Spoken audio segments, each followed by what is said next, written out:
Sejam muito bem-vindos ao seminário da IG Markets sobre os indicadores económicos dos Estados Unidos. Antes de mais, uma palavra para o aviso de risco. Portanto, os CFDs são um produto financeiro complexo, existe o risco de perda superior ao capital investido, a possibilidade de serem exigidos reforços de margem.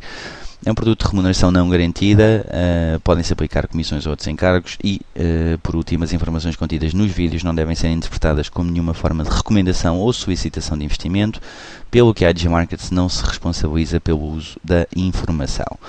Portanto, então, bem-vindos novamente. Relativamente aqui a esta apresentação dos indicadores económicos dos Estados Unidos, isto foi uma apresentação que foi feita essencialmente para quem assiste aos seminários depois poder aceder a ela, enfim, através, depois de solicitar, obviamente, nós enviamos a apresentação. Portanto, estamos disponíveis para isso. Portanto, se assim o entenderem, podem entrar em contato connosco no sentido de solicitar a apresentação, até porque é interessante também tê-la em papel. Enfim, no entanto, é no fundo uma apresentação basicamente que tenta, eu diria, selecionar os indicadores mais importantes em várias categorias de indicadores. E, sobretudo, relacioná-los também com, no fundo, enfim, o ciclo económico e o timing, e categorizá-los relativamente ao timing que eles têm, enfim, isso permitem, no fundo, antever como é que vai evoluir o crescimento económico e tal.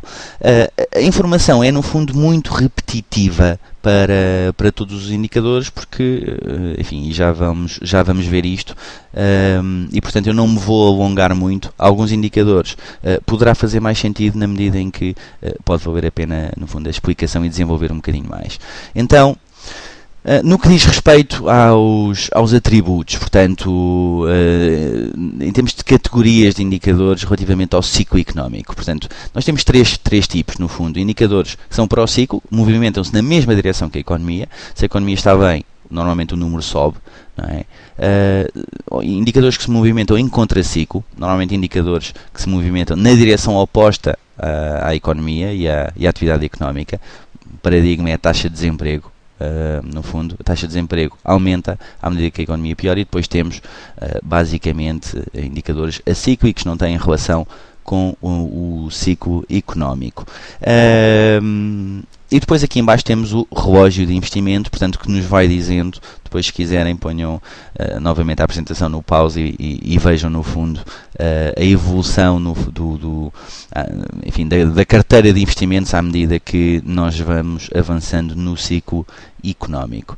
No que diz respeito ao timing, nós temos também três tipos de indicadores. Portanto, temos os leading indicators, portanto, indicadores que se alteram antes da economia. São, no fundo, os mais importantes, na medida em que permitem aos investidores anteverem como é que a economia se vai comportar. São extremamente úteis para fazer previsões de curto prazo. É essencialmente sobre estes indicadores que nós temos as maiores reações em termos de, no fundo, o mercado acionista ou mesmo o mercado cambial, por exemplo. É o exemplo é essencialmente os ISMs, indicadores de, no fundo, eu diria, enfim, o mercado imobiliário, confiança dos consumidores, enfim, a confiança dos consumidores vai ser, de facto, um aspecto que nós vamos referir aqui muito, porque a nível de mercados desenvolvidos, os consumidores ou o consumo conta como 2/3, ou contribui para 2/3 do crescimento económico. Okay? Portanto, o consumo é muito importante, daí que o estado dos consumidores seja também importantíssimo. Depois temos lagging indicators, portanto, movimentam-se depois da economia se alterar e depois da própria economia real já se ter alterado, seja positivamente ou negativamente. Essencialmente, a taxa de desemprego, muitas vezes a economia está a recuperar, mas ainda temos a taxa de desemprego a subir. Não é? Depois temos indicadores coincidentes, também são muito importantes, que, no fundo, se alteram em função da economia no momento presente, que é o PIB, as produções industriais, as vendas a retalho, enfim.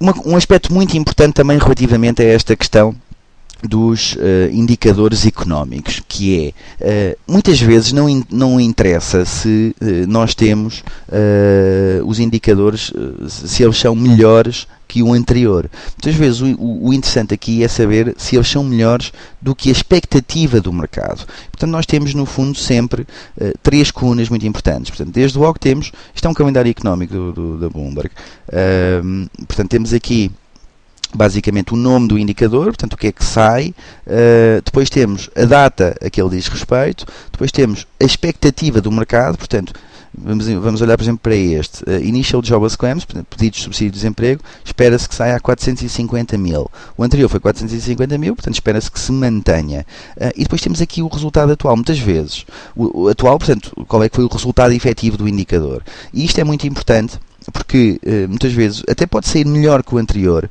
mas como o mercado, e isto são sempre feitas sondagens a economistas de várias instituições de referência, e o mercado leva isso a sério, isso é o que se chama o consenso no fundo do mercado, e se o número sair acima, é feita uma média e tal, e portanto, essa é que é a expectativa. Se o número sair acima da expectativa, então normalmente é melhor. Enfim, se estivermos a falar de um indicador que é para o ciclo, portanto, que quanto maior sair o número, quanto mais positivo, melhor, não é? Portanto, muitas vezes não interessa, e isto é importante reter, se o número é melhor ou pior que o anterior, mas sim relativamente à expectativa. Então, quais é que são as categorias de indicadores que nós temos? Portanto, temos 6 grandes categorias, pelo menos foi essa a divisão que nós fizemos. Portanto, primeiro indicadores relativos ao rendimento, consumo e produtividade, depois emprego, desemprego e salários. Uma terceira categoria, produção e atividade económica, em que temos uma subcategoria relativamente aos indicadores de atividade económica regional. Nos Estados Unidos isto é muito importante. Depois, indicadores de preços, indicadores de confiança, taxa de juros e crédito, e depois estatísticas internacionais. Então, fazendo aqui primeiro esta introdução, nós temos, a apresentação vai ser sempre assim, portanto nós vamos ter aqui o nome do indicador, portanto isto é GDP, é o PIB, temos aqui a fonte, portanto qual é que é o instituto que publica, o que ele mede, o efeito que normalmente tem, a frequência com que é conhecido, notas importantes, portanto porque é importante, ou aspectos a sublinhar relativamente ao indicador, a importância, portanto, o que é que quer dizer GDP, não é? Basicamente temos depois aqui, mas estes dados são comuns a todos os indicadores. Okay? Portanto, desde logo o PIB, no que diz respeito ao rendimento, consumo e produtividade, o PIB é o indicador mais importante da atividade económica, é a principal alavanca da saúde da economia. Muito importante aqui relativamente, e lá está ali nas notas importantes, relativamente ao PIB. São dados que são divulgados num formato anualizado, okay? Portanto é o crescimento, normalmente são ao trimestre, vezes 4. São divulgados trimestralmente, cerca de 30 dias depois do final do trimestre, a que dizem respeito. E existem 3 versões, temos o Advanced GDP, o Preliminary e a final, portanto a estimativa final. E a divulgação Advanced, que é logo a primeira, tenta ter mais impacto das 3. As outras são revisões, portanto a não ser que tenhamos na preliminar e na final revisões substanciais ao Advanced, na generalidade, portanto a primeira estimativa é a mais importante. Depois temos as vendas a retalho, também são conhecidas mensalmente, cerca de 14 dias depois do final do mês. São os primeiros dados conhecidos relativamente ao estado do consumo privado, e como eu referi, o consumo privado conta para cerca de 2/3. E temos aqui 2 tipos de retail sales, portanto vendas a retalho. Ou temos as retail sales normais ou as core retail sales. As core retail sales são também muito importantes, porque na medida em que excluem basicamente o setor automóvel às vendas. O setor automóvel contribui para cerca de 20% das vendas de retalho totais, não é? Portanto, mas as vendas de automóveis são muito voláteis e podem distorcer a realidade do mercado, daí que os dados de core são mais vistos, portanto, eu diria mais fiáveis para referir acerca das tendências do consumo e como é que no fundo se está a portar o consumidor. Relativamente a emprego, desemprego e salários, temos a taxa de desemprego, desde logo, não é? É divulgada mensalmente, na primeira sexta-feira depois do final do mês. É um lagging indicator, portanto, na medida em que primeiro a economia movimenta-se e depois então temos portanto, a atividade económica, e depois é que temos o resultado na taxa de desemprego. Temos depois por baixo as unemployment claims. Portanto, os pedidos de subsídio de desemprego são o número de pessoas que solicitou subsídio de desemprego pela primeira vez na passada semana. Okay? Portanto, são dados económicos mais primitivos, no entanto, são também muito importantes, variam de semana a semana, e, portanto, nós conseguimos semana a semana ver como é que está, de alguma forma, a evoluir portanto, eu diria, enfim, os pedidos de subsídio de desemprego e o estado do emprego nos Estados Unidos, e posso-vos dizer que numa altura de crise o mercado fica muito contente quando nós temos pedidos de subsídio de desemprego abaixo dos 400 mil pedidos. Como viram há bocado ali naquele calendário económico, estávamos na casa dos 450, neste momento estamos ali por volta dos 400 mil pedidos.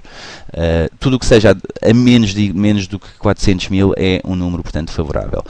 Depois temos o número mais importante de todos relativamente ao emprego, que são os non-farm payrolls. São divulgados mensalmente também, normalmente na primeira sexta-feira depois do final do mês, e são absolutamente vitais. Normalmente é um indicador que, no fundo, causa mais volatilidade e que tem mais expectativa a nível dos mercados, e é transversal. Portanto, eu diria que tem consequências e que são basicamente o número de desempregados, excluindo o setor da agricultura. Okay? Portanto, o número de postos de trabalho que foram criados efetivamente. Depois temos os números do ADP relativamente ao emprego. O ADP normalmente, eu diria que já foi mais fidedigno, de forma a antever os resultados dos non-farm payrolls. São divulgados também mensalmente, ali um bocadinho antes, normalmente é na primeira sexta-feira os non-farm, e o ADP é na quarta-feira. Enfim, na primeira quarta-feira depois do final do mês, mas eu diria que o ADP enfim, tem vindo a melhorar as suas condições, portanto vale a pena olharmos, e normalmente também causa alguma volatilidade. O ADP é o quê? O ADP é uma empresa que se chama Automatic Data Processing e fornece serviços de processamento de salários para muitas empresas nos Estados Unidos, e portanto eles usam esses dados. Como são uma empresa muito grande de processamento de salários, sabem como é que está a evoluir, no fundo, eu diria, o emprego nos Estados Unidos, e também eu diria que é uma estimativa importante pelas razões que já referi. Depois temos uma terceira categoria, produção e atividade económica. Desde logo, produção industrial é divulgada também mensalmente, cerca de 16 dias depois do final do mês, e é um leading indicator, portanto muito importante também, relativamente à saúde da economia. Porquê? Porque a produção reage rapidamente aos altos e baixos do ciclo económico. Portanto, nós temos ali uma fotografia de como é que a coisa está a decorrer. E depois temos a capacidade de utilização. A capacidade de utilização basicamente mede o quê? A percentagem dos recursos disponíveis a serem utilizados pelos produtores. Portanto, quanto é que se está, no fundo, a utilizar de toda a capacidade que nós temos, ou que os Estados Unidos têm, não é? Para produzir. E também é um leading indicator, basicamente, quando os produtores se aproximam da capacidade total, não é? Portanto, quando nós temos valores muito altos a nível de capacidade de utilização, têm tendência a subir os preços, que depois, por sua vez, podem ser passados para o consumidor. Também depois temos os dados do mercado imobiliário, as Building Permits, portanto é um número anualizado, portanto vezes 12, de novas licenças de construção residencial emitidas no mês anterior, também são divulgadas mensalmente, 7 dias depois do final do mês, e é uma excelente alavanca para aferir acerca da atividade na construção, não é? Portanto, a licença de construção é o primeiro passo para se poder construir um edifício, e portanto há este indicador que nos diz quantas licenças é que foram solicitadas. E depois temos os Housing Starts, portanto, o número anualizado de novas construções residenciais iniciadas no mês anterior.